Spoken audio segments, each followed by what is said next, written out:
भएका उद्योग धन्दा कल कारखाना राजा महिलाले बनाएका बेची सबै बेची।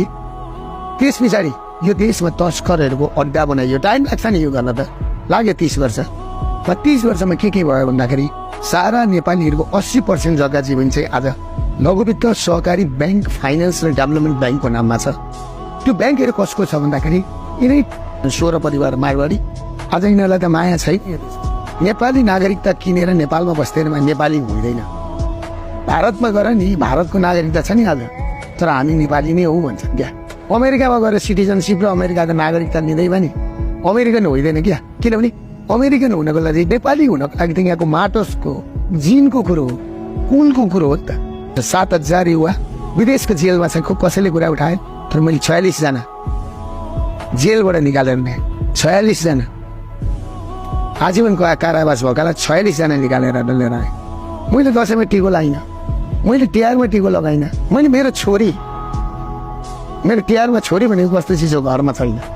मेरो छोरीलाई मैले यो देशमा पढाउँछु भन्दा पाइनँ। भनेपछि अरूलाई पनि त त्यस्तै भएको होला नि।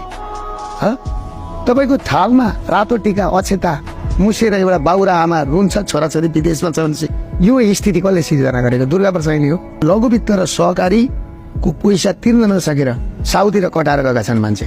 अनि त्यो पठाए जति पैसा लघुवित्त र सहकारीको पैसा तिरो महिने पछि त्यो मान्छे बुढो भइसक्दा पनि त्यो ऋण तिरिसक्दैन।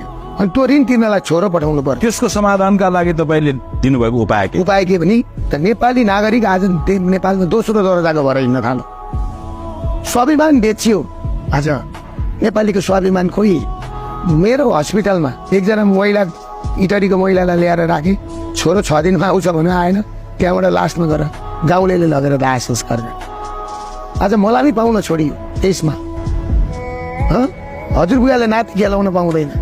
सो नेपालमा बेचिती धेरै भयो। यिनीहरूको जग छैन त, हल्लियो त। एउटा दुर्गा प्रसादले गणतन्त्र हल्लाए किन भन्नु न। अब हिजो राजा पृथ्वीनारायण शाहले दुःख गरेर बसालेको थियो, एउटा जग बनाएको थियो। महेन्द्र सरकार आउँदाखेरि महेन्द्र सरकारले पनि एउटा जग बनाइदिएको थियो। भएको जग जम्मै बङ्गाएर फ्याँकी। यसो गरौँ, नयाँ पनि यिनीहरूले बनाउन सकेन त, हल्लिँदैन। त्यसले गर्दाखेरि यो देशले एउटा जङ्गबहादुर खोजेको छ।